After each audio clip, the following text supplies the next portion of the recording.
Part 1. General Information. There is no duty above ours, and our vigilance will never end. We are destined for eternal repentance, voluntary self-sacrifice, endless service.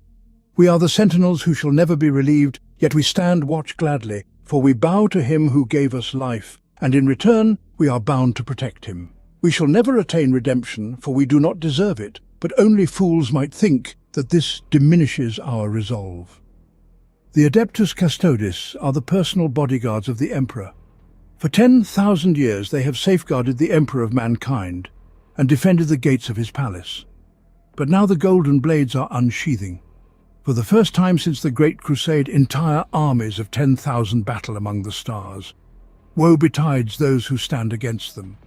Nowhere in the Imperium can more skilled and formidable warriors be found than the Emperor's Praetorians. Their biochemistry is altered from childhood, transforming the custodians into unmatched warriors, tacticians, and bodyguards. They are the embodiment of doom for any who oppose the will of the master of mankind. Each of these guardians possesses astonishing talents. Their martial prowess and leadership, mastery of the blade, and intuition appear almost supernatural. The Adeptus Custodes surpass the Space Marines to the extent that the post-human Astartes surpass ordinary soldiers. The Emperor's Praetorians are an unattainable elite, endowed with unmatched physical and spiritual strength. However, unlike the Space Marines, where battle brothers fight in squads working together, every custodian always fights alone. Each of these solitary warriors wields weapons made for them and dons masterfully crafted armor meticulously fitted to their body.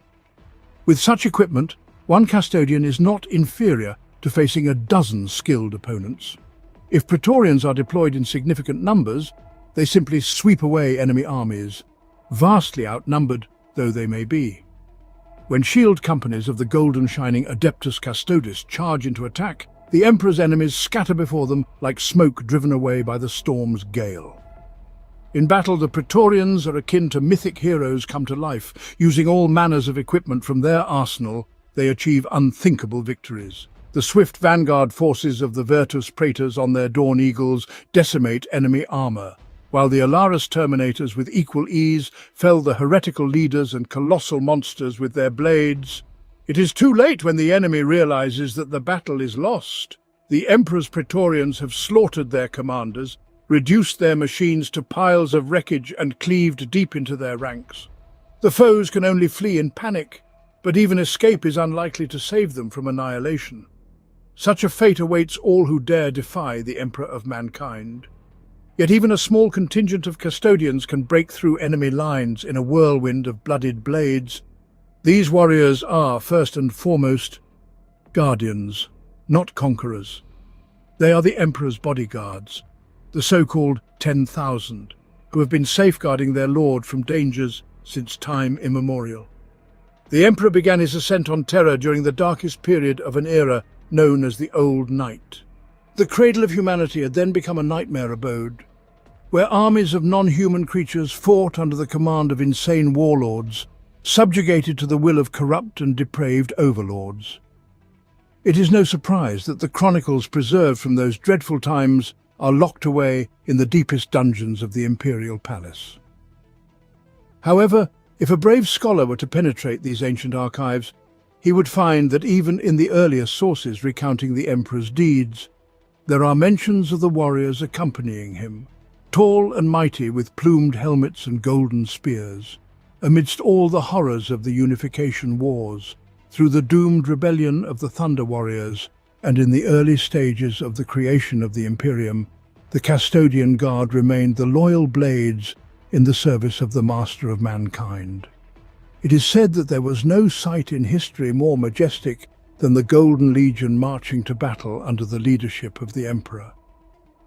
Over many centuries, the fighters of the Legio Custodes, as they were then called, covered themselves in unfading glory.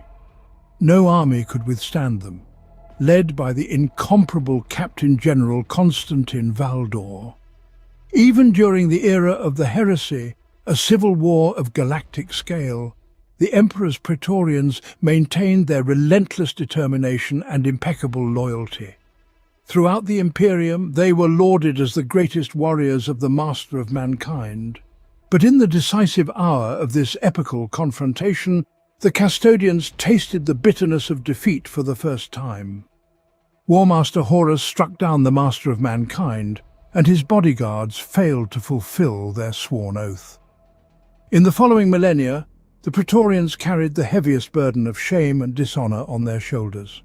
After the civil war ended, the Legio Custodes were transformed into the Adeptus Custodes.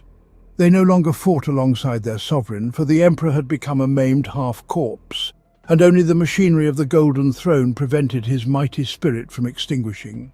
Henceforth, the Praetorians had a different mission: to preserve the remains of their beloved creator at any cost. As a sign of their failure, the disgraced bodyguards donned mournful black garments, a attire of sorrow that they have since not removed for many thousands of years.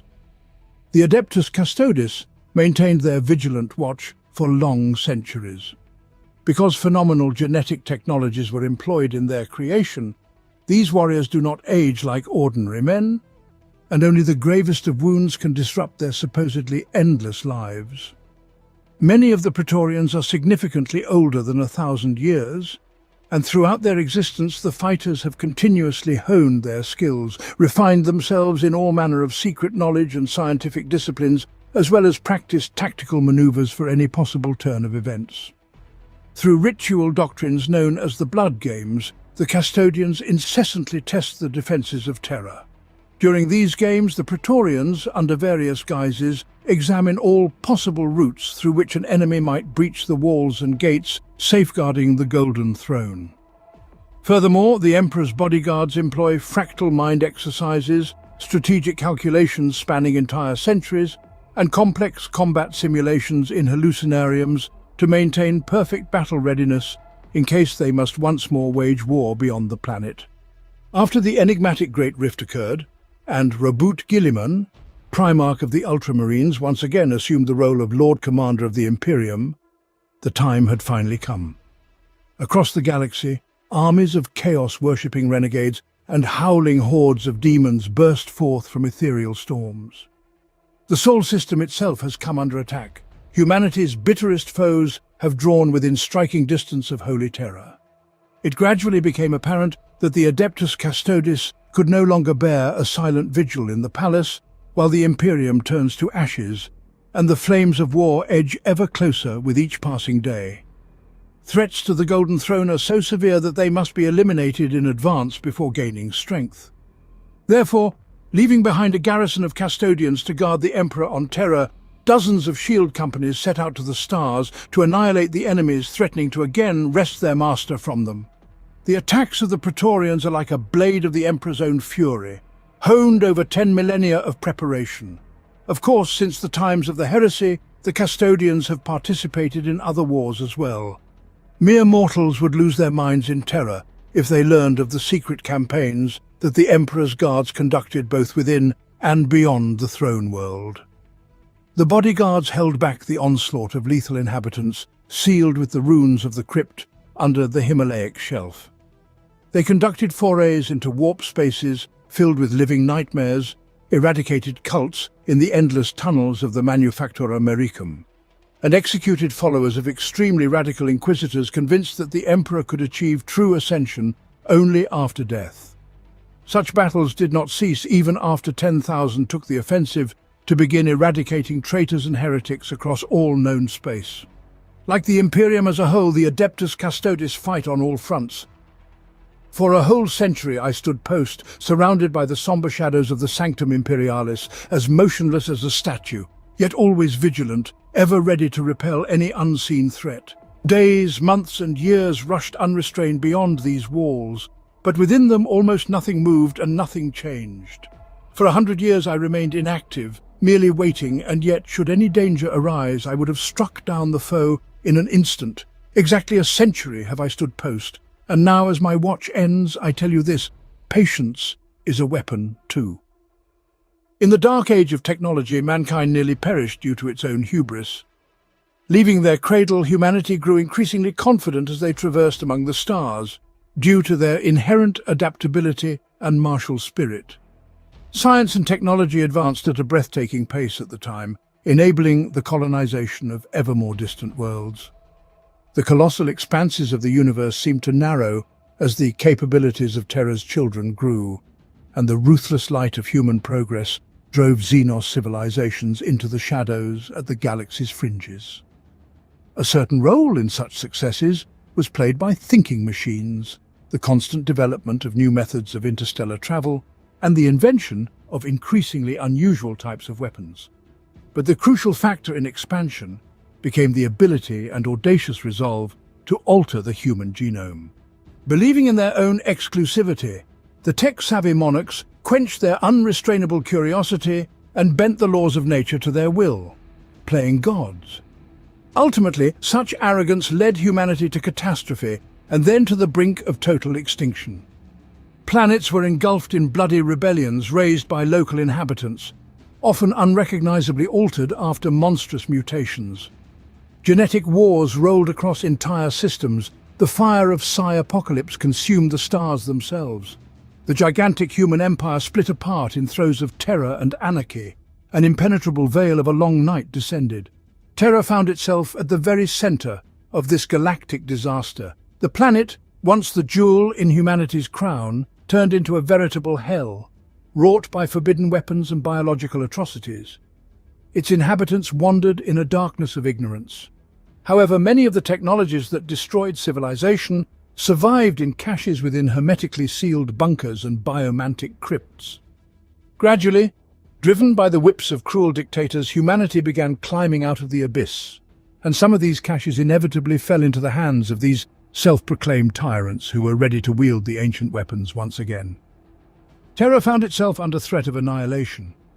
On its surface, barbarians born from genetic manipulation fought against resurrected undead stitched from pieces of flesh, executing the orders of madmen, fanatics, and bloodthirsty tech cultists. Most of the records from that era are forever lost, destroyed, or buried in the vast archives of the throne world.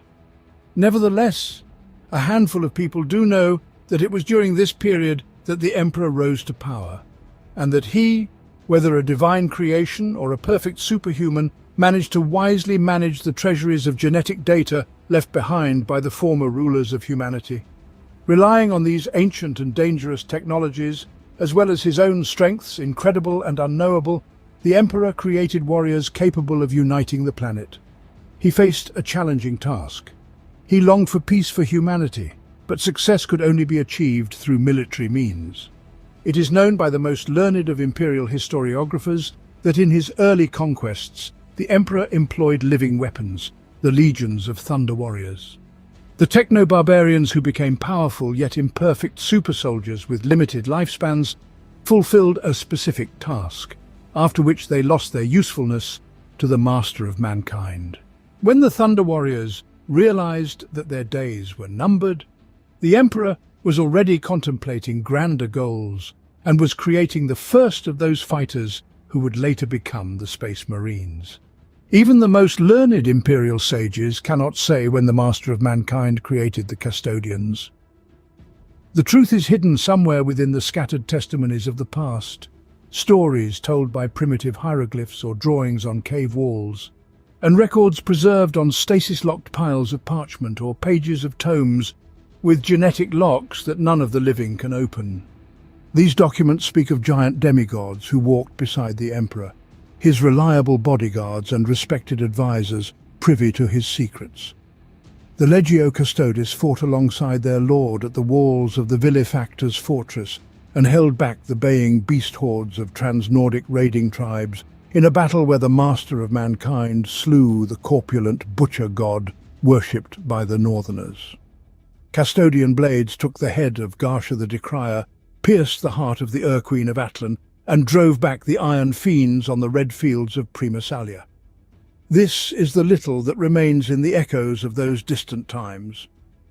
In the final years of the unification wars on Terra, the Thunder Warriors finally realized that the Creator had bestowed upon them a short lifespan and turned against him, feeling betrayed. It was then that an army of several hundred Custodians rose to defend the Emperor. It is believed that even at that time, they were led by the legendary Constantine Valdor. Suppressing the rebellion, the Praetorians ruthlessly exterminated the outdated Gene soldiers. When the merciless barbaric purge of the no longer needed armies ended, marking the worthy finish to an era of discord, the cradle of humanity achieved the long-awaited unity. For the further prosperity of mankind, the Emperor turned his gaze to the stars. In the subsequent years, the armadas of the Great Crusade departed Terra, destined to reclaim the galaxy. At the outset, they secured the Sol system, and the Emperor, demonstrating wisdom and diplomacy, forged an alliance with Mars. With technological support from the Adeptus Mechanicus, the campaign gained momentum, and the crusading forces surged into space. Many billions of soldiers of the Imperial Army, proud warships, legions of space marines, and numerous other units set out to reclaim humanity's stellar dominion. In the early stages of the crusade, it was led by the master of mankind himself. As the expansion continued, the crusading fleets became increasingly dispersed and started to operate autonomously, while also discovering the lost Primarchs, the sons of the Emperor. Wherever he went, he was followed by the Legio Custodes, an unstoppable golden host of 10,000 warriors, equipped not only with the best weapons and armor, but also with all manner of secret archaeotech specimens unearthed by the armies of Terra on ancient human planets. Beyond such curiosities as anti-gravitational battle tanks and terrifyingly powerful disintegrators, the Praetorians had access to the finest examples of Imperial weaponry. Their land raiders possessed exceptionally martial spirits, and their bolters, power blades, and heavy weapons were handcrafted by the most gifted artisans. For such regal and incredibly skilled warriors deserved nothing less. Wherever the Emperor fought, whether in the hellish citadel of the overmancers of Styx, or in the empire of pure-blood kings built on lies, in the brutal battles of the Cold Harvest, or the triumphant conquest of Ulanor, alongside him fought the invincible Legio Custodes. Led by the master of mankind himself, the Praetorians brought doom to any foe, yet the most severe tragic trial awaited them. Under the aegis of the Emperor, it seemed humanity was destined to dominate the galaxy, but it turned out otherwise. Committing the most treacherous betrayal, exactly half of the Space Marine Primarchs turned against their father. Thus ignited a civil war more ferocious than any conflict experienced by humanity until then. It was called the Horus Heresy, and it led to a tragedy of universal proportions. It should be noted that while the brotherhoods of Space Marines fiercely fought among themselves, and the Imperial Army and Mechanicum were torn by brutal internal conflicts, the Legio Custodes, strangely enough, were barely involved in the battle. The few surviving records from those dark times merely hint at what the Praetorians were occupied with. There are suggestions that during the years of the heresy, another monstrous war raged, invisible to the rest of the Imperium, one that only the Adeptus Custodes had a chance to win. Nevertheless, in that tumultuous epoch, the 10,000 did engage in two crucial battles. The burning of Prospero, presumably the first armed conflict of the heresy, and the siege of Terra. The assault on Prospero occurred even before Horus openly rebelled. It was intended as a punishment for the sorcerer Primarch Magnus the Red and his wayward Thousand Sons Legion. On their distant homeworld, they recklessly continued to use psychic abilities and delve deeper into the warp, directly violating the Edict of Nicaea. No one knows exactly what prompted the Emperor to finally intervene, but according to fragmentary information from various sources, a psychic catastrophe occurred on Terra, directly linked to the mental gift of the Crimson King. One way or another, Constantine Valdor and his Legio Custodes were entrusted with leading the task force intended to capture Magnus and bring him from Prospero to face the judgment of his father. From the very first days of their existence, the Praetorians always wielded the magisterium Lex Ultima, a symbol of high status indicating that its bearer answers only to the Emperor himself, yet never before had they faced a task of such complexity. However, Valdor was prepared to fulfill his duty without hesitation. He planned to act through diplomatic means, but the Space Wolves joined their forces with Constantine under the command of Primarch Leman Russ, and the matter ended in merciless bloodshed. The Fenrician, incited by Horus's treacherous words and his own unreasoned enmity towards his brother sorcerer, transformed from Magnus's presumed captor into his executioner.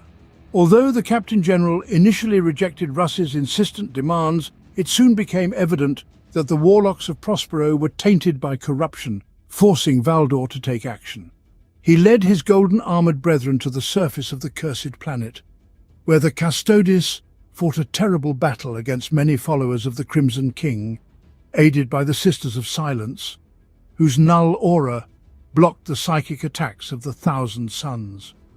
Only with the assistance of Constantine's warriors were Russ's legionnaires able to escape battle before the entire planet was consumed by the howling warp rift. The events on Prospero were followed by a period of uncertainty and indecision. But when war approached the throne world, no one doubted where the line of defense lay. During the siege of colossal proportions, the Legio Custodes, along with loyal Astartes defending the master of mankind and his palace, showed no mercy to the traitor Astartes. The Praetorians did not falter, even as megatons of ordnance rained from the blazing heavens.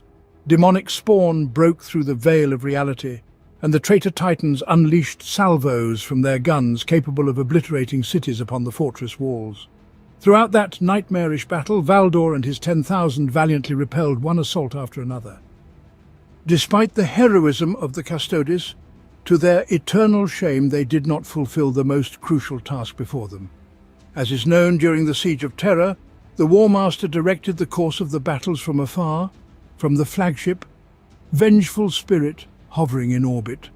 At the very end of the assault, when the throne world was ablaze and the forces of the traitors ravaged the outer territories of the palace, Horus suddenly lowered the shields of his battle barge.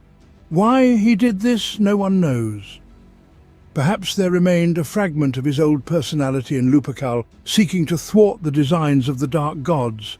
Or perhaps the traitor wanted to have one last meeting with the Emperor and strike down his father with his own hand. One way or another, the Master of Mankind immediately assembled an elite detachment of Primarchs, Space Marines and Custodians, and under his command, the assault group teleported aboard the shieldless ship. A monstrous battle awaited them. The Emperor's warriors, scattered throughout the desecrated craft, had to fight for their very lives. Sanguinius, the Lord of the Blood Angels, perished by Horus's claw, but this loss was not the most grievous. Despite the efforts of the Legio Custodes, they could not contend with Lupercal, endowed with supernatural strength. Only the father could overcome the rebellious genetic son, but victory came at a great cost. The War Master maimed the Emperor with blows fueled by the power of the warp, and when the Loyalists finally arrived to help, life barely flickered within him. Since then, he has been doomed to eternally remain on the Golden Throne, whose systems prevent him from crossing into oblivion. In such a state, he continues to guide and protect the faithful citizens of the Imperium. Should the Emperor's life finally end, humanity is doomed to follow soon after. Heracles described a precise arc with the Guardian Spear. The power blade of the weapon, slicing through ceramite, flesh and bone, severed the traitor's neck, and his helmet, along with his head, bounced down the steps. Scarlet blood gushed from the wound, kicking the swaying corpse in the stomach. The custodian sent it after the detached head, but frowned as he noticed two more traitors in the armour of the Sons of Horus appearing at the base of the stairs. Lowering his halberd, the Praetorian unleashed a barrage of rounds from the integrated bolter upon the enemies. One of them was thrown backward with a shredded breastplate, while the other stood his ground and charged up the steps, firing in return. The custodians staggered under the bolt impacts, yet none penetrated the auramite armour. A less worthy warrior in his place would mock the enemy, reveling in his superiority.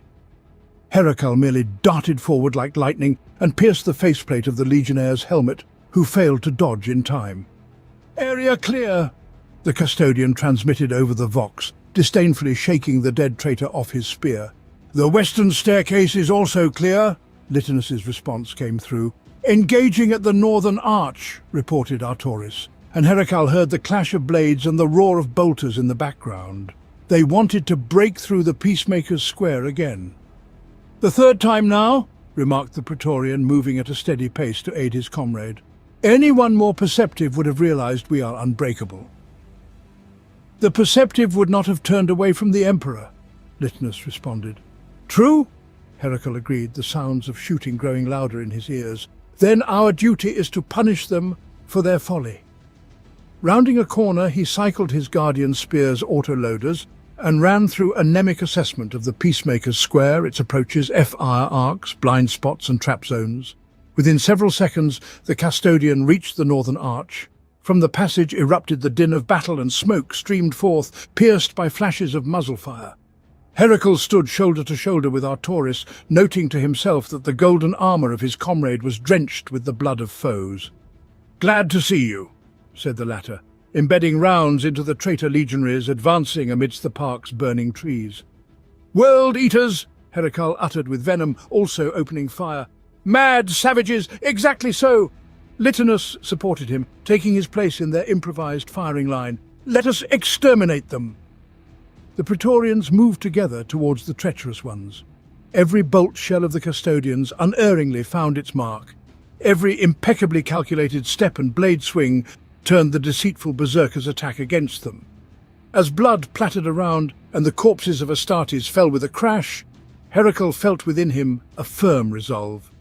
He understood that as long as even one Custodian lived, the Emperor's palace would not fall. With the end of the heresy, the Legio Custodes transformed into the Adeptus Custodes donned mourning, for they had suffered a disgraceful failure. The warriors do not seek to forget it, and do not seek forgiveness, but even now they maintain a vigil that does not pause for a moment. For 100 centuries, the Adeptus Custodes have protected the Golden Throne, and during this time, no enemy has managed to penetrate the Sanctum Imperialis. The Praetorians undertake many duties on Terra. They guard not only the huge gates leading into the throne room of the Emperor, but also the entire territory of the palace sprawled across an entire continent, and one can imagine how arduous a task that is. The Imperial Palace is a true maze of fortresses, cathedrals, arsenal catacombs, residential macro-complexes, judiciariums, archives, sanctuaries, spaceports, and countless other structures. Only the Custodians decide who shall receive an audience with the Emperor, and such an honour is accorded to but a few. They patrol the palace halls, amidst which endless queues of petitioners snake, seeking out heretics or carriers of xeno-taint who have cunningly managed to breach the outer barriers. The Adeptus Custodes also observes the soul-binding ritual and how thousands of psychers each day surrender their life forces entirely, sustaining the master of mankind and the Astronomicon. 10,000, moreover, guard the deepest dungeons of the palace, where relics of the dark age of technology lurk, capable of driving a man insane. Shield companies of the Custodians regularly leave hallowed Terra to inspect the defences of the Sol system or annihilate any, even the smallest threat to the sovereignty of the throne world. Additionally, the Praetorians periodically conduct bloody games, during which one of the warriors, assuming the role of an intruder or assassin, tests the palace complex's defences for weaknesses and thereby assists in further fortifying them. For millennia, the Golden Sentinels have carried out monotonous service, bound by traditions which have turned into routine rituals. Though the rest of the Imperium succumbed to stagnation, and the subjects of the Emperor over the centuries began to view the Custodians with a blend of reverent awe and superstitious worship, they unfailingly dismissed doubt and apathy, never for a moment succumbing to despair. The Praetorians hardly notice the ordinary mortals who bustle below their feet, and invariably keep even the most devout space marines at spear's length, for one who betrays once may fail again. Indeed, the Adeptus Custodes apply this mantra to themselves, thus never allowing even a moment's inattention or hesitation. Through the ages, their Captain General has held the title of one of the High Lords of Terror, or served as their advisor, wielding immense influence in the process. Regardless, the Emperor's bodyguards continue to exercise all the powers granted to them in the Magisterium Lex Ultima. To this day, they manage Terra's defense as they see fit, accountable in matters of physical and spiritual security, and steadfastness only to their silent lord. The Companions is the name given to the cohort of 300 custodians that protect the Emperor seated upon the Golden Throne. For such service, they are personally selected by the Captain General, who meticulously assesses candidates based on their training and combat achievements, as well as their insight, strength of spirit, and numerous other factors. In the entire Imperium, there is no task more important than the protection of mankind's sovereign. Hence, in determining the makeup of the Companions, neither rank nor veteran status of the Praetorians is considered, and warriors who are surpassed in this selection by younger or less experienced comrades do not feel insulted. The vigilance of the bodyguards is unending, though they are, of course, sometimes relieved for brief respite, yet the service remains infernally grueling. Formed in ranks around the Golden Throne, the guards spend unimaginably long periods of time. They stand motionless and silent, yet can come to full combat readiness at the slightest sign of danger. Such strain is mentally and spiritually exhausting even for demigods among the 10,000. Therefore, if the Captain General deems it time for one of them to leave the ranks of the Companions, his decision is immediately carried out, and a fresh recruit takes the indicated warrior's place. Again, this is no dishonor for a custodian, but merely a pragmatic acknowledgement that even heroes cannot indefinitely perform such an exhausting task. The longest vigil was maintained by Astron Kalos, who did not relinquish his place in the silent formation for an entire century. Praetorians who have performed such service usually then join the ranks of the austere bodyguards known as the Aquilan Shields. They protect the most high-ranking citizens of the Imperium, primarily the High Lords of Terra.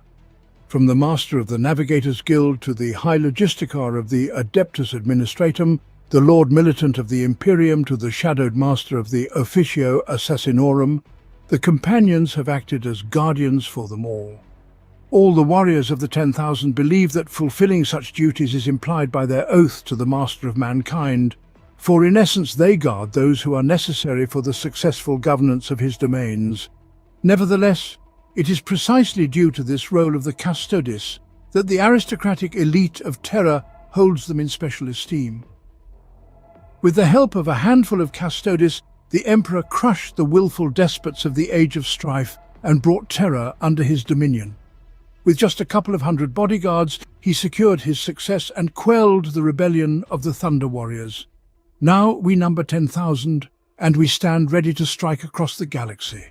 10,000. Do you think, whelp, that your treacherous brothers stand a chance against us? If Space Marines can, with all fairness, be considered the sons of Primarchs, then the Adeptus Custodes are the progeny of the Master of Mankind himself. His power permeates the bodies of the Praetorians, and his blessings are so potent that they shield the warriors from enemy attacks, both real and ethereal. The supreme magnificence of the Master of Mankind courses through the veins of the Golden Guardians, blazes in their eyes, and seemingly charges the air around them. So all soldiers loyal to him instinctively respect and fear these demigods of war. Only the trusted servants of the Imperial Palace know the method of creating such extraordinary warriors, and it is carried out by the most skilled chirurgeons and biochemists of Terra, who work in magnificent laboratories hidden from the rest of humanity.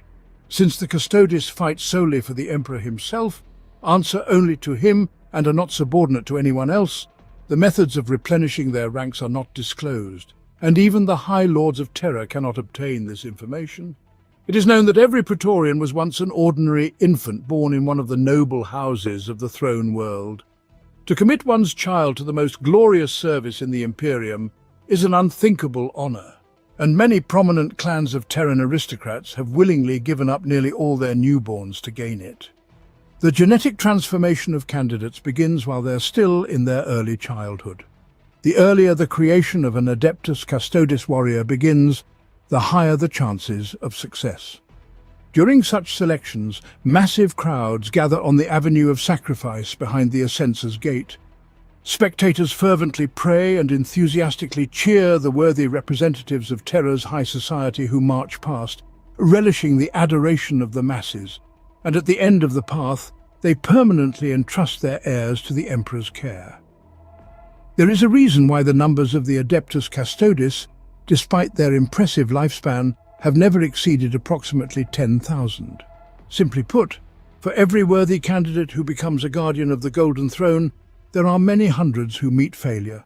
Space Marines are created through the implantation of gene seed and additional organs, transforming them into living weapons. But in the case of the Custodians, things are different. It is unknown what mysterious bioalchemy triggers their metamorphoses, but they occur at a much deeper level in the cells of the candidate and, possibly, even in their soul. The elevation of candidates takes place not only on the physical and spiritual planes. Future members of the Custodes undergo rigorous mental preparation. Their minds are reshaped from scratch, and the very structure of their consciousness is fortified, like the walls of the Emperor's palace after Horus's betrayal, until the candidate's mind becomes an impregnable fortress, or collapses under its own weight. All recruits undergo sessions of mnemonic conditioning and psychological enhancement. In total, this process involves thousands of hours and is marked by merciless efficiency. Information is literally hammered into the candidates' minds like engraving into metal, so swiftly and harshly that many of them go insane.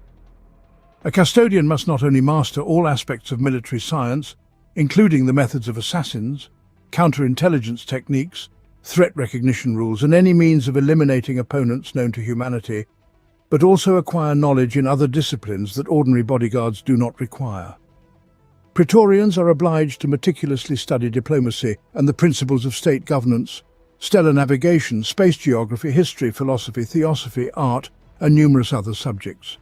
This educational approach has persisted since the era when the Golden Guardians not only protected the Emperor, but also served as his advisors and wise interlocutors. Currently, candidates are trained more out of tradition, adhering to formalities, but such preparation has obvious advantages. Due to this flood of information, not only are recruits with insufficiently strong minds weeded out, but this custom also ensures that the Adeptus Custodes remain enlightened individuals with a broad world view. Such enlightenment was considered commonplace during the Great Crusade, but has become a rare exception in the current era of fear and ignorance. The Custodians' knowledge is their privilege, highlighting the degree of degradation of the rest of the Imperium. To the credit of the Golden Guardians, they do not fall into despair because of this. For the Custodians, there are no forbidden knowledge. As to perform their duty best, they must be fully informed about the terrible dark forces striving to seize the galaxy. Furthermore, by revealing truths that could unhinge mortals, the mentors quickly determine who among the newcomers is insufficiently strong in spirit. Any recruit who passes such a trial not only firmly understands the profound meaning and consequences of the war for the Emperor's mastery, but also comprehends why no one outside the circle of the 10,000 should learn of such things. No one dwelling beyond the walls of the Emperor's palace knows how lengthy the process of creating a custodian truly is. One way or another, those who survive become majestic Praetorians, whose bodies and minds are entirely transformed. Nothing remains of their former selves, and thus new members of the Brotherhood adopt names drawn from the legends of heroes, monsters, and gods of ancient terror. This tradition perfectly aligns with the Custodians' superhuman nature and allows the aristocratic families of the throne world to avoid humiliation. Each clan can claim that it was their offspring who had the valor to become the Emperor's bodyguard, and no one can refute them. Noble houses indeed do so. Though the Custodians' minds are shielded from the pernicious influence of sorcerers and psychers, they possess no warp abilities themselves. The Master of Mankind could not allow even the slightest weakness in the mental defense of his Praetorians, for battle psychers are a powerful yet unreliable weapon. Their minds could be subjugated by the denizens of the warp, but such a risk does not exist for the Adeptus Custodes. The worthiest candidates, those who survive the trials and join the Golden Legion, immediately earn the respect of their new comrades. Among the Emperor's bodyguards, there are no seniors or juniors, only flawless warriors who understand the heavy responsibility that comes with their power and authority. The valorous deeds of a custodian are reflected in the length of his name. Initially, it always contains only one epithet, but with each feat accomplished by the Praetorian, his name gains a new component. In the distant past, this naming was done by the emperor himself. Now, however, the achievements of the brothers are marked by the Captain General, or in some cases, the shield captain on the battlefield. Golden sentinels who have served for centuries typically possess dozens of names inscribed on the inside of their plates and sometimes etched in microscopic letters on their bones. Along with their new name, a newcomer to the Adeptus Custodes receives personal equipment. Entire dynasties of exceptionally skilled craftsmen assigned the task of crafting auramite armor and impeccably balanced weaponry for each of the 10,000 reside in the gilded towers on Terra. Particularly renowned for their martial equipment masterpieces are clans such as Halbrinmere and Gestaxtis. Their augmented baron artisans create true works of martial art. Furthermore, the custodians have access to an extensive arsenal of technological means, many created millennia ago. All varieties of the Golden Legion's war machines and equipment are truly perfect. Their outstanding quality, proven on battlefields, is embodied in the sleek gravitic Praetor's Virtus Dawn Eagle, in the unsurpassed Alaris pattern Terminator armor, as well as in the Land Raiders and Contemptor dreadnoughts, which fought as far back as the times of the Great Crusade. The weapons of war with which the bodyguards of the Master of Mankind are equipped never fail nor falter, for they are handcrafted by the most gifted artisans of the Imperium, and their equipment is maintained according to the strictest standards. For the defenders of the Golden Throne, as well as their military gear, weaknesses or vulnerabilities are impermissible. Considering the Custodians' incredible gear, endless training regimens, years of holographic campaigns, and the shadowy conflicts in which the Praetorians fight in the name of the Emperor throughout the Sol system and far beyond, it is no surprise that 10,000 represent the best military organization in the Imperium. In fact, the Adeptus Custodes are immortal, but even they eventually weaken. Some are injured, rendering the guards unable to fulfill their duty, as warriors with lost limbs, artificial eyes, or augmetic organs are physically no longer perfect. Others notice that their mental capabilities decline, albeit slightly, yet still sufficiently to impact reaction speed, memory, or attentiveness. For most Imperial fighters, a decrease in attack or parry speed by 1/10 of a second is practically insignificant. However, for the Praetorians, such a shortcoming signifies that their watch has concluded. When a custodian decides they are no longer fit for service, they leave all their gear in the armory, don a black robe with a hood, and vanish into the vast void of the galaxy. Such noble exiles, however, continue to protect the Emperor of Mankind, wandering and observing. Some work alone, prowling as grim and foreboding shadows through the Emperor's domain's dark corners. Conversely, some organize networks of informers and agents using fear and intimidation to achieve compliance where loyalty and honor are insufficient. Upon discovering a potential threat to Terra and the Master of Mankind, these guards send a warning to the Captain General through secret communication channels. Forewarned of danger by the Emperor's eyes, the Adeptus Custodes effectively conduct punitive operations across the galaxy, often eradicating the threat at its inception. The Imperial Palace on the Throne World is the largest and most impregnable defensive complex in the Imperium. Encompassing an entire mountain range, it spans thousands of kilometers across Terra's surface. The Adeptus Custodes are responsible for the safety of this colossal fortress, fulfilling their duty with tireless diligence. Even during the era of the Great Crusade, the palace was an unprecedented marvel of engineering. The subsequent years brought irreversible changes.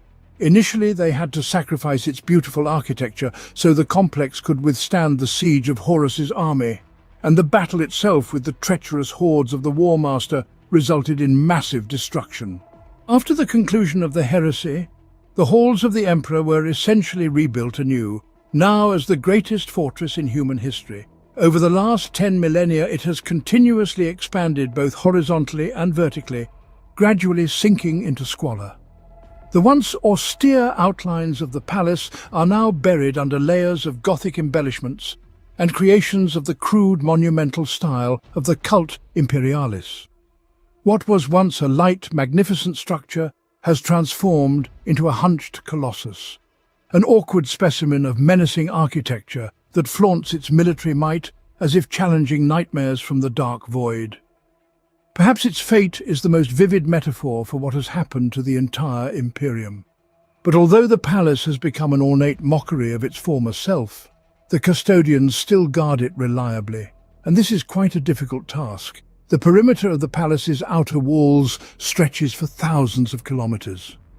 The gigantic spires of the residential macro-complexes and spaceports pierce the upper layers of the atmosphere and extend into the void like the spikes of some creature with a glowing hide. The sublevels delve deep into the sacred crust of terror, descending in some places for hundreds of miles. There are no records in the archives listing all the endless halls, corridors, vaults, bastions and squares of the palace. Behind its curtains dwell national communities, territorial clans, and techno-urbanistic tribes of servitors, enough to populate several planetary systems. Nonetheless, the Adeptus Custodes ensure the security of the entire complex. It is they who patrol the colossal, seemingly endless walls, stand guard at arsenals and sanctuaries, and protect the routes of petitioners, the famous spaceports, and the gigantic fortifications. The Praetorians inspect the orbital guns and orbital installations, whose batteries span many kilometers, and vigilantly guard the crypts deep within the palace, where secrets so dreadful are hidden that their unveiling would lead to the extinction of humanity. Yet the Golden Legion has enough warriors and resolve to manage these and many other tasks. For millennia, the shield-bearing forces of the Custodes, assembling discreetly aboard requisitioned starships, have departed to exterminate threats detected by the Emperor's eyes prowling in the void. Additionally, squads of Praetorians regularly patrol the Sol system, relieving their comrades in the garrisons of military bases orbiting the Moon, Venus, Pluto, and the numerous stellar citadels in deep space that guard the approaches to Terra. It is also known that the Adeptus Custodes have long-standing ties with the chapter of the Imperial Fists. These Astartes still assist the Golden Guardians in safeguarding the approaches to the system. Their giant star fortress, the Phalanx, has often taken up a protective orbit above the throne world. For decades upon centuries, the Custodians have unswervingly fulfilled their duty. Now, as darkness engulfs the galaxy around them and they are forced to fight in ever-new wars, the Praetorians defend the Imperial Palace and all of Terra with an unprecedented determination. In the mere days before the long-foreseen storm erupted and the great rift cleaved the galaxy in twain, a bright light of hope flickered in the realm of Ultramar. Thanks to a great sacrifice and supernatural forces, Robert Guilliman, the Ultramarine's Primarch on the brink of death, was revived. His return brought about monumental changes. When the traitor legions besieged the Imperial Palace in the decisive battle of the Horus Heresy, Primarch Guilliman with his Ultramarines was too far from Terra to come to his father's aid.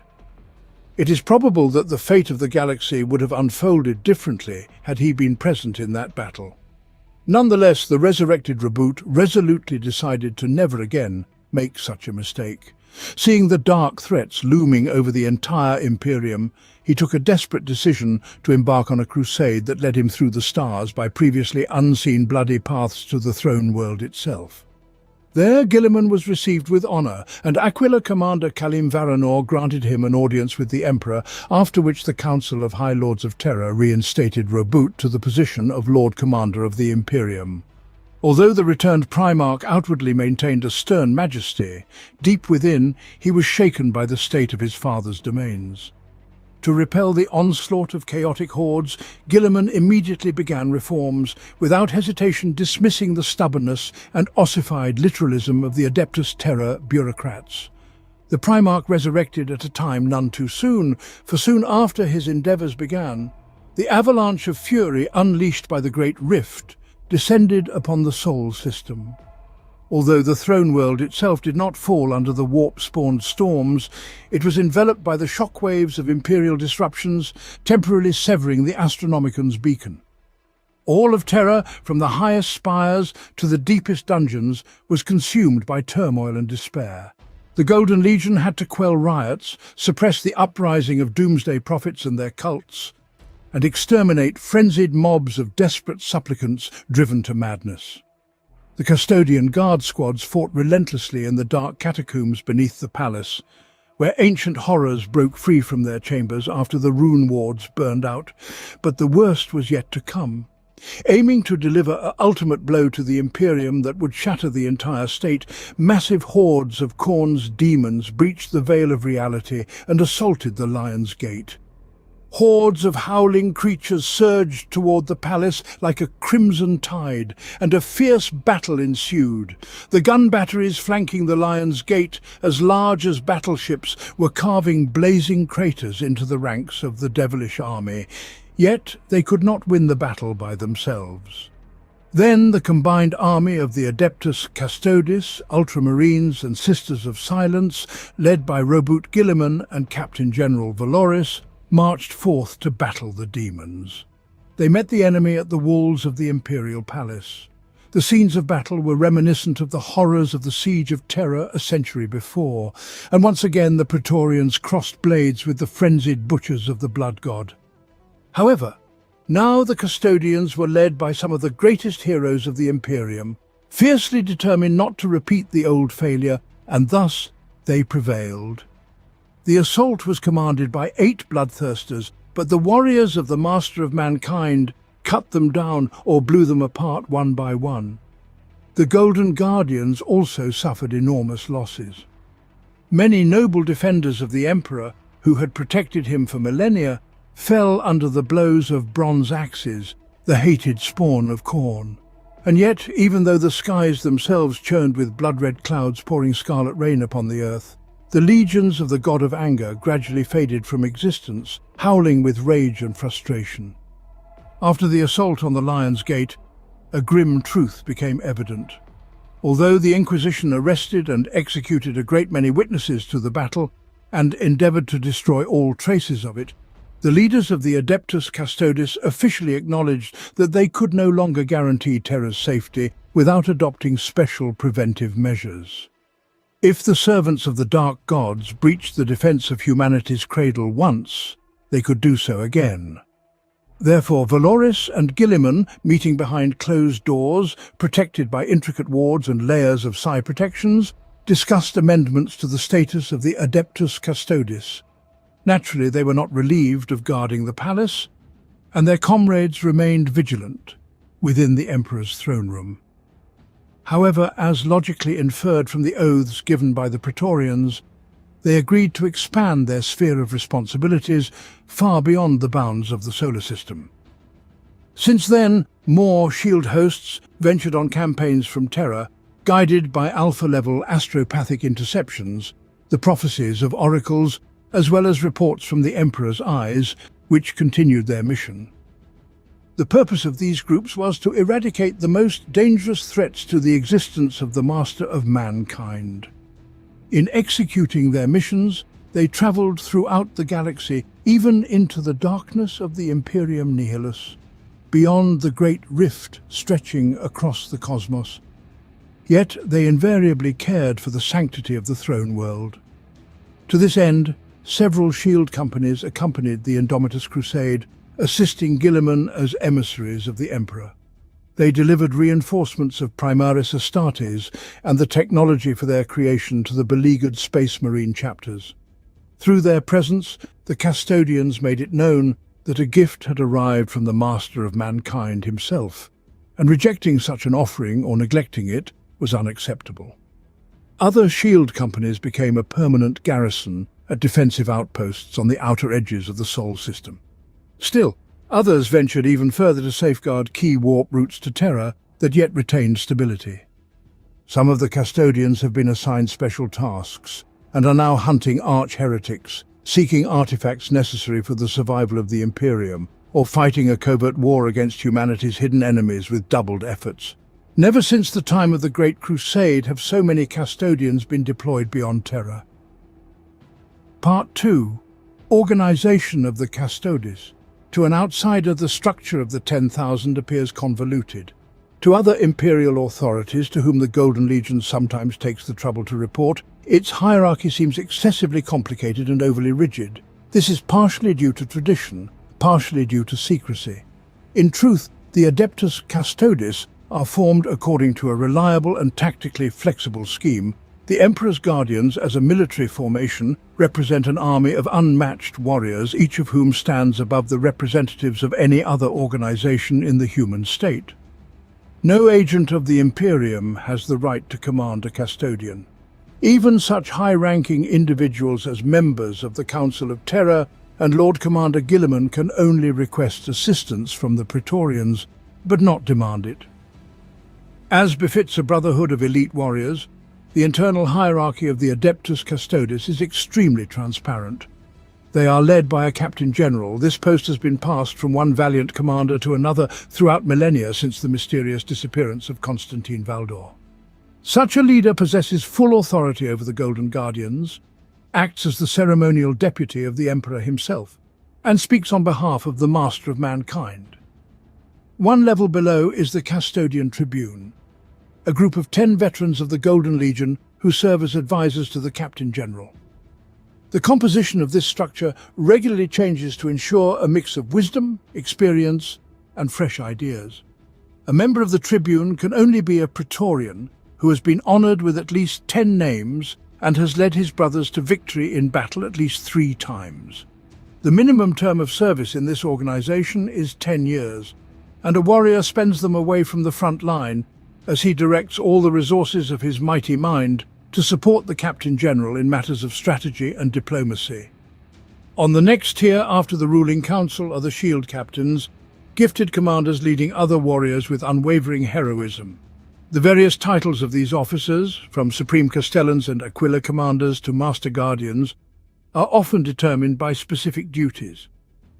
It is the Shield Captains who lead the Custodians during combat operations. Typically, one of them takes overall command of the operation, while several others support their colleague with their skills and knowledge. All other Praetorians are essentially equal among themselves and are divided into informal groups called sodalities. When selecting a particular brotherhood, the custodian is guided by the strategic function assigned to him within the 10,000. Yet, whether the custodian fights among the ranks of the Virtus Praetors on speedy gravitic jet bikes, in the heavy assault contingents of the Alarus, or alongside the steadfast wardens, his fellow brothers in arms bestow upon him precisely the honors they deem appropriate for his merits. The Golden Legion distinguishes itself from the vast majority of other military organizations within the Imperium by lacking a strict organizational hierarchy in its armies. To fulfill the tasks at hand, the commanders of custodian formations have the discretion to choose virtually any warriors and equipment, following only the most general requirements for unit formation. An individual force of the Adeptus Custodes is referred to as a shield company. The size of such a unit can vary as the shield captain selects warriors based on the specific task.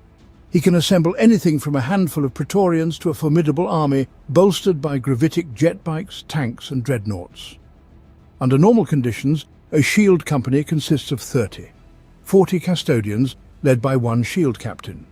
If a larger formation is needed, several such units combine into a shield host.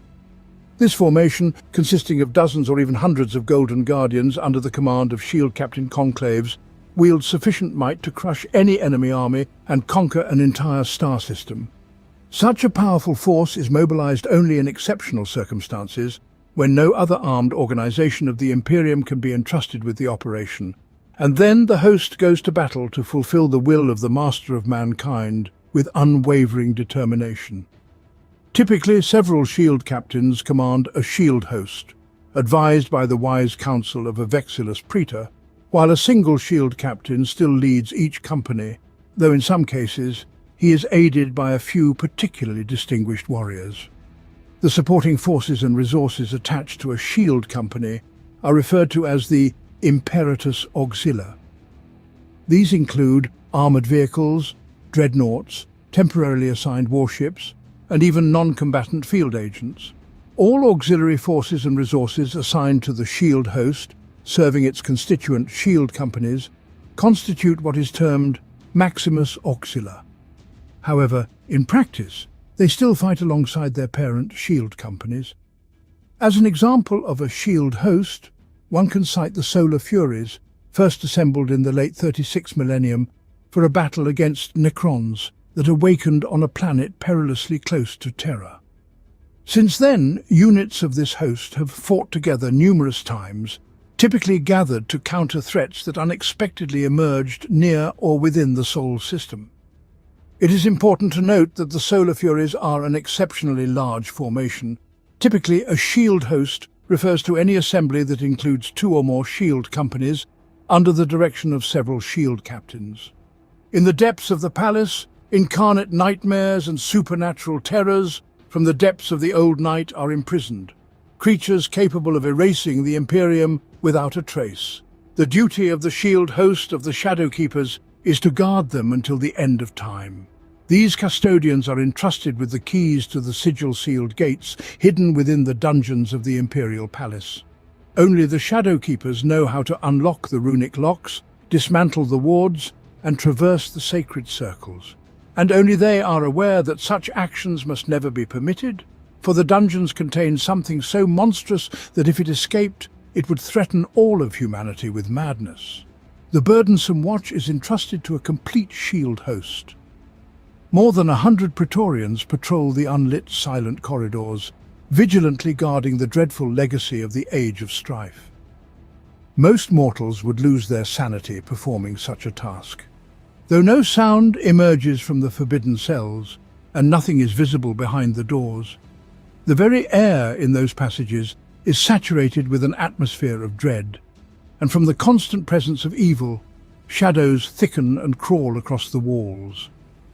In those grim stone enclaves, even the superhuman warriors of the Adeptus Custodes feel uneasy, for they are never free from a sense of inexplicable threat.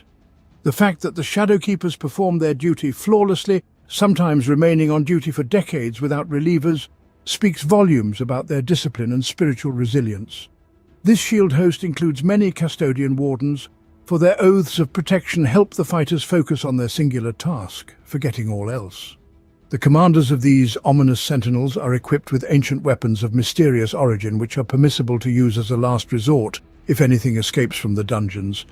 For 10,000 years, the Shadow Keepers have fulfilled their duty successfully, but with the emergence of the Great Rift, everything changed. When the raw energy of chaos surged among the stars, unprecedented abominations from the past broke into the light. Worse still, some cells suddenly emptied as some unclean power abducted the artifacts and entities contained within, and now they once again torment the galaxy.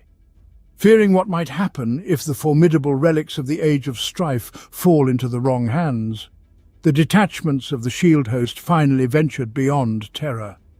These custodians must seize what does not belong in the Imperium, annihilate anyone who stands in their path, and return the foul trophies to the cells where they belong. Over the past centuries, many shield captains have been appointed as commanders of the Shadow Keepers.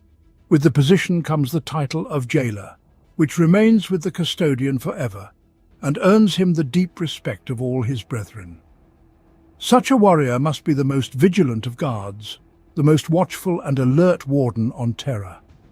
Moreover, should any creature or relic vanish from the dungeons, or should a new threat arise that requires confinement within the palace's dungeons, duty will compel the jailer to personally lead the initiative.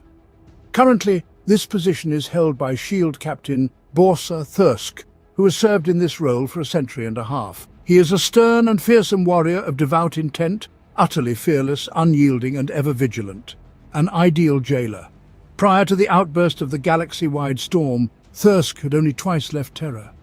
However, following the opening of the Great Rift, he is seldom on the planet, which speaks volumes about the catastrophic situation in the Imperium. Custodian Warden Jehal Feldorus Gao is one of the Shadow Keepers, unbending warriors with stern eyes. The mournful hue of his armor is reminiscent of the dungeon's gloom, while the rich crimson shade of his left shoulder pad and adornment indicate his membership in the shield host. Praetorian Gao has guarded the secret dungeons for 17 years, during which he left Terra thrice to undertake especially covert missions to retrieve the lost. It was Jehal's blade that felled the slithering dreamer on Tarnus IV, and that joyless triumph is immortalized in new names carved on the inner side of the Guardian's armor. In the performance of our duty to protect the Emperor, we are not confined by the walls of his palace. Our war resembles an eternal game of regicide, concurrently played on countless boards against an endless multitude of opponents. In such a contest, one must constantly exhibit ingenuity, act preemptively, and seize the initiative whenever the chance arises. We must see as far ahead as possible and execute any move flawlessly. The slightest error will lead to ultimate defeat. When the harbingers of doom in the palace study the flow of the immaterium, searching for signs of forthcoming calamities, they also identify individuals who, by personal example, thought or deed, could prevent disaster before the Golden Throne itself is threatened. These fateful individuals are accorded special honor. They are taken under the protection of the Aquilan shields. Thus, a small contingent of custodians ensures the survival of a military or spiritual leader, aiding in the Emperor's protection. The Aquilan shields are an unofficial brotherhood composed of warriors from various branches of the 10,000. Typically, the bodyguards gather in small groups and, upon traversing the Star Ocean, reach their wards wherever they may be. The custodians do not send notifications or request permissions. Appearing as if from nowhere, these embodiments of the Emperor's will declare that henceforth a certain individual is under the aegis of the sovereign of mankind. It is an honor that cannot be declined by the one chosen, regardless of their life circumstances. The guardians of this shield host have protected members of the Council of Terror, the Adeptus Sororitas, Lords Inquisitors, Astra Militarum commanders, and Space Marine captains. They even defended 2 Crusade leaders who held the title of War Master, with the Aquilan shields demonstrating restraint, disregarding historical associations with the one who first bore that title. Yet the custodians would also materialize in flashes of golden light at the front lines, shielding with their blades the eloquent preachers, militia commanders who stood frozen in awe, and others seemingly insignificant figures. What unites them is only one thing. It is expected that under the vigilant gaze of the Emperor's own bodyguards, these individuals will achieve incredible feats in defending the throne world. The Praetorians fight for them so that the foretold future may come to pass, and they will save their charges from any threat until their potential is exhausted. At that point, the custodians depart without a word, leaving the chosen to fend for themselves.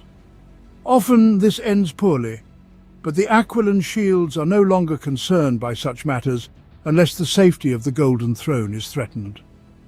Tauromachus Ossian is a custodian warden who has fought among the Aquilan shields for more than 4 centuries. His affiliation is signified by the regal purple of his left shoulder guard and attire. Throughout his service in this brotherhood, Ossian saved Arch-Cardinal Mumbres from demonic assassins. He guarded the High Lord of Terra Vend during the Red Razor uprisings, and also shielded from the horrors of war a young preacher named Lorin, who was astonished by such honors. In the end, the selfless youth performed a martyrdom act and ascended to sainthood, which changed the course of the campaign across the entire sector. The Dread Host represents an astoundingly mighty army. It comprises hundreds of custodians distributed among numerous shield hosts which travel on the Moirades, 3 warships constructed before the heresy. The task of this army is simple: to deal with the enemies of the Emperor, embodying his wrath and justice. This formation does not employ swift pinpoint strikes, does not engage in clandestine warfare or systematic defenses. Instead, the shield captains of the Dread Host in their councils determine the most apparent and serious threats to the Segmentum Solar, after which they eradicate enemies with such ruthlessness that the echoes of fierce battles reverberate even through the warp. Sometimes a single starship is deployed to the target, at other times 2. Since the founding of the Imperium, only a handful of times have all 3 Moirades been dispatched against a foe. In any case, the outcome of the battles is always the same. The Golden Guardians, with dozens of Alaris custodians in the vanguard, crush their adversaries with overwhelming attacks. They cut down enemy soldiers and tear apart their war machines. They topple false idols and commit them to the flames. They destroy defiant cities, raze enemy fortresses, and annihilate their allies and followers. They serve as terrifying examples of what happens to those who dared challenge the Emperor's dominion. They pay no heed to attempts at surrender and do not allow anyone to escape. And when the dread host ends a war, nothing remains of the victims except terrifying tales of the ruthless execution wrought by the hand of the Emperor of mankind. They devastated Orc war and rebellion-engulfed star systems, crushing traitorous crusades. They faced enemies outnumbering them thousands of times and triumphed through superior tactical brilliance, speed and style. In every campaign, this host demonstrates how dreadful the Emperor's wrath is. Merciless bloodshed, total annihilation. These are the lessons they use to quash even the thought of possible rebellion or invasion. The fortress housing the dread host towers over the entire district of the palace. This fortified bastion is illuminated by enormous electric chalice lamps and arc lumens, positioned to shine upon 500 colossal eagle statues perched on the upper parapet walls. Due to their poses, the sinister statues, the size of super-heavy tanks, appear to vigilantly observe the world. Many of the birds gaze upwards at the starry ocean, while others look down at the crowded ceremonial avenues.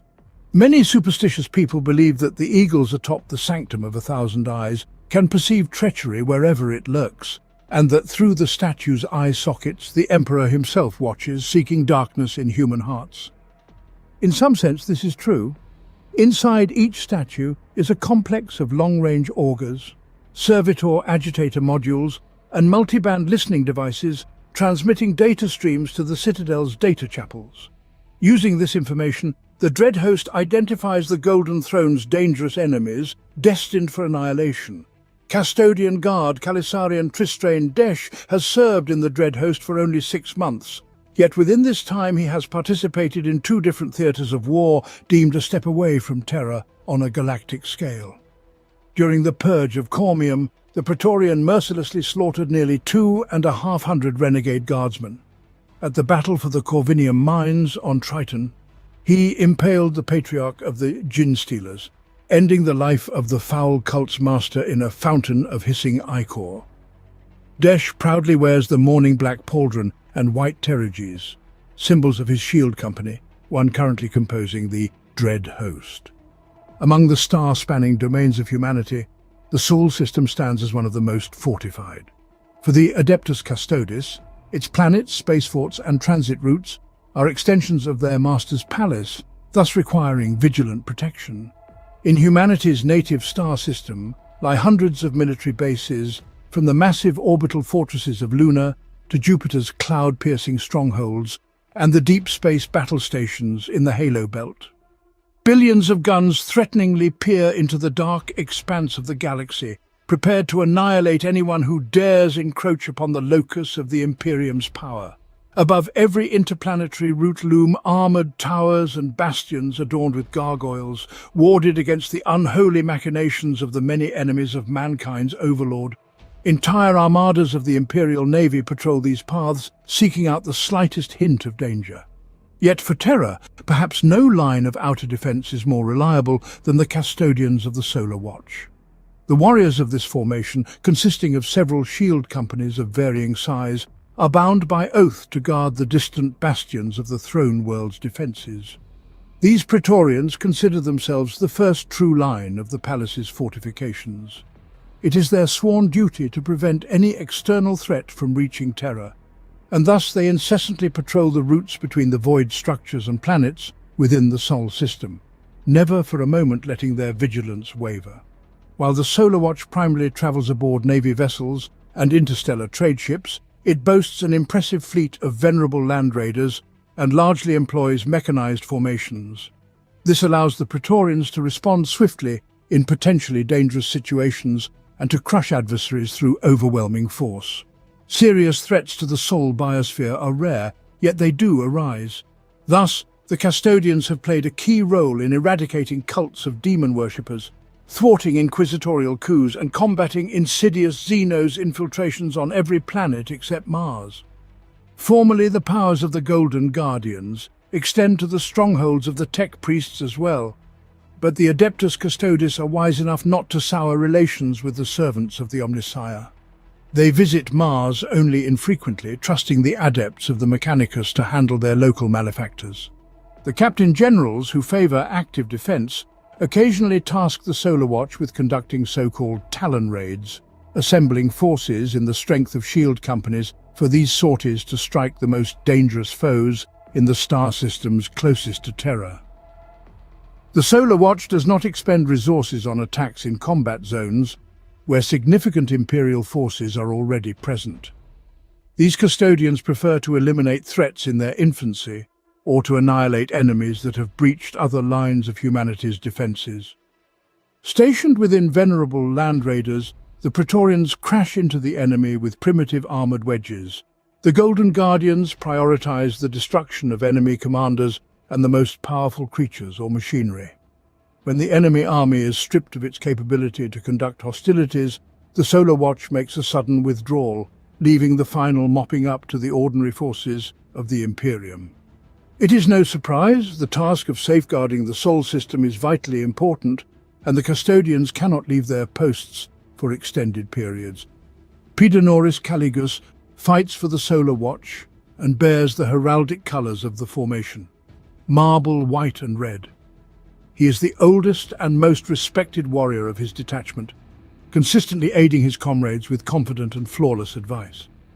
The veteran ensures that his allies do not miss a single detail or advantage in battle, nor allow the enemy even a moment's respite. Caligus and his detachment's warriors boarded large tonnage barges, secretly transporting cultists, and subjected the garrisons of orbital platforms that showed negligence in duty to decimation. During the expedition to Iorlos under Shield Captain Thetis's command, it was these custodians who annihilated the cabal of flesh-manipulating witches, preventing the Xenos from committing atrocities against the Golden Throne. The Emperor of Mankind has long been bound to the Golden Throne, but some warriors of the 10,000 claim they hear their master's voice during meditation or feel his guiding hand. However, other custodians do not consider such occurrences divine intervention, as they have never worshipped the Emperor as a god.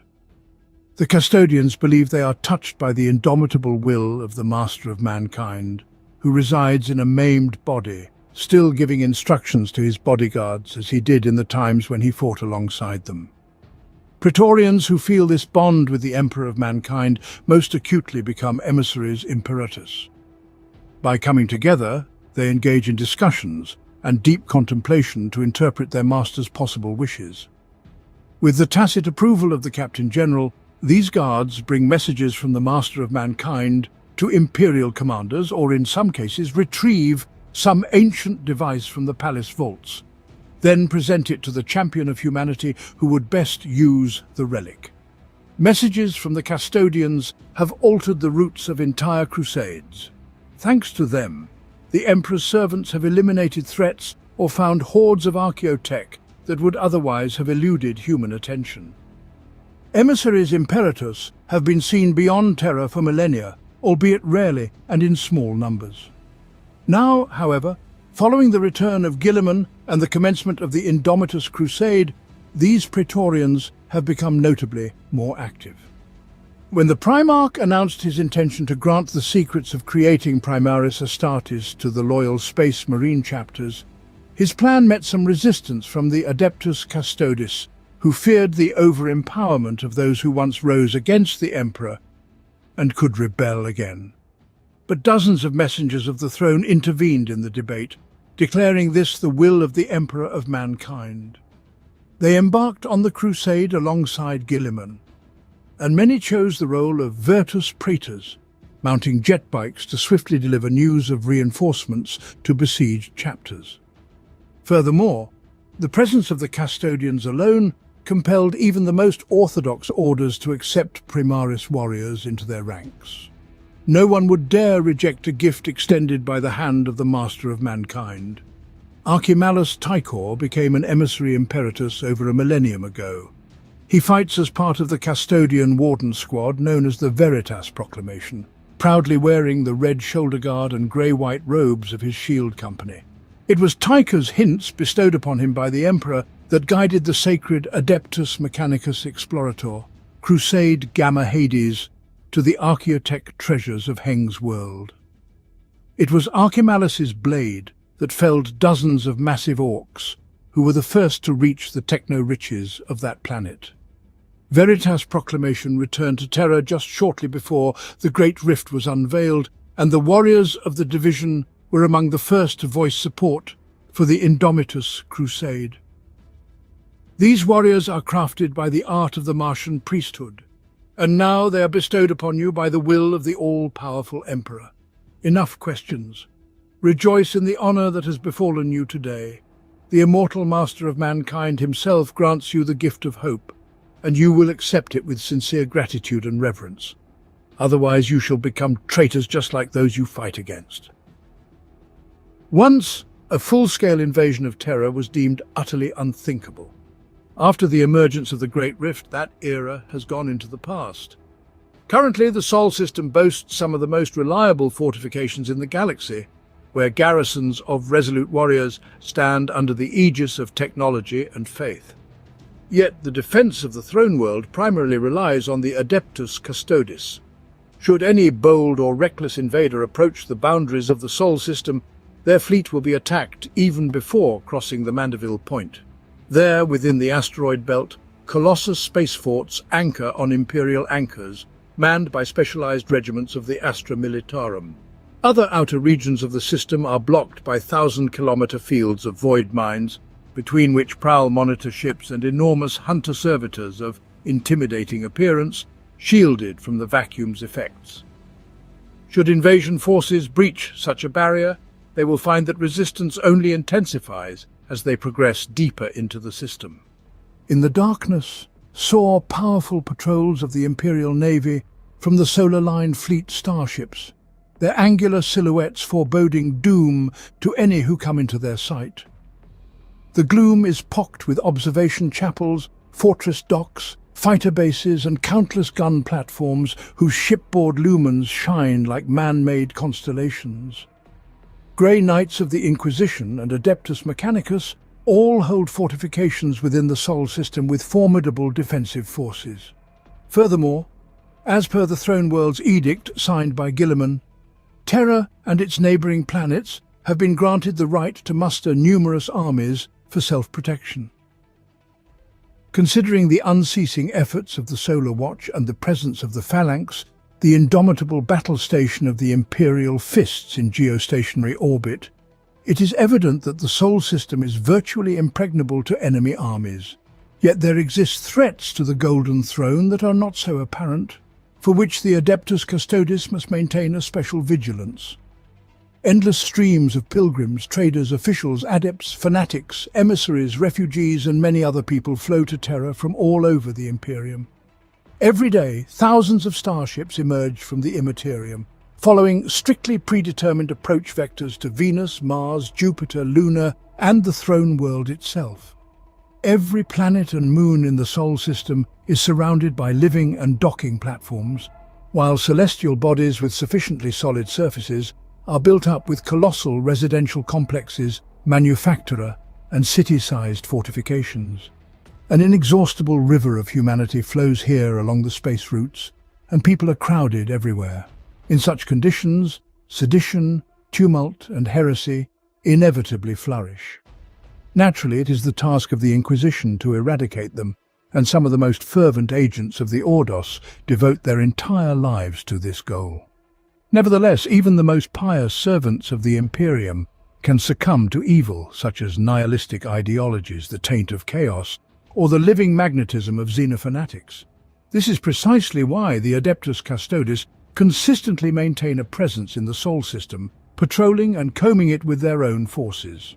The Golden Legion controls the issuance of permits to the countless Imperial citizens who pass daily through the gigantic spaceports of Terra, and they also conduct sudden inspections of void defense lines. In doing so, the custodians do not adhere to any strict scheme or schedule, but instead follow only their intuition, so that no one can anticipate their actions and evade detection. Furthermore, The Custodians deploys spy servitor eavesdropping devices and information-stealing sub-programs in the hive cities of the Throne World and other planets. The Praetorians collect and analyze snippets of information obtained even in the darkest corners of the Sol system, feeding macrocogitators the size of battleships' data on population movements and work shift schedules, names of arriving starships, texts of demagogues' sermons, decryptions of Vox intercepts, and much more. By processing them, these massive machines produce daily data prophecies that assist the Captain General in making decisions, ensuring the 10,000 miss nothing. Finally, even the Phalanx, an integral part of Terra's defense, represents a threat. As ancient archives suggest, during the era of the Great Crusade, the Emperor often traveled the galaxy aboard this colossal warp-capable battle station. Back then, it served as the flagship of the Imperial Fists and remains the chapter's main operational base to this day. It is believed that during the heresy, this remarkable starship was positioned above Terra and participated in its defense. If so, the Phalanx somehow survived those catastrophic battles, as well as the conflicts of subsequent long millennia. The Star Fortress narrowly avoided destruction in the year of Cadia's fall. Initially, the fort was almost overrun by demons that invaded its decks while transitioning through the Immaterium. And afterwards, it battled against a traitorous armada wielding colossal firepower. However, the battle station withstood the onslaught of fate, successfully delivering many loyal warriors of the Imperium to the Sol system and assuming a position sanctified by centuries in orbit of the Throne World. Since then, the Phalanx has been undergoing restoration, returning to full combat readiness and purging the areas tainted by the corruption of chaos.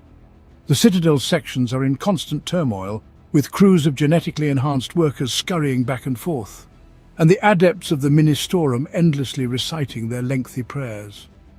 It's no surprise that the Adeptus Custodes easily infiltrated their agents there. These uninvited guests, hiding in plain sight, meticulously observed the events on the Phalanx, ready to take decisive action if necessary.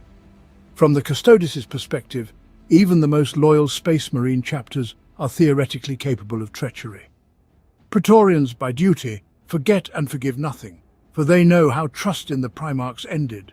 Therefore, if the Star Fort ever turns its guns on the Imperial Palace, the Golden Guardians will activate secret protocols and end the Phalanx even before the first shot is fired.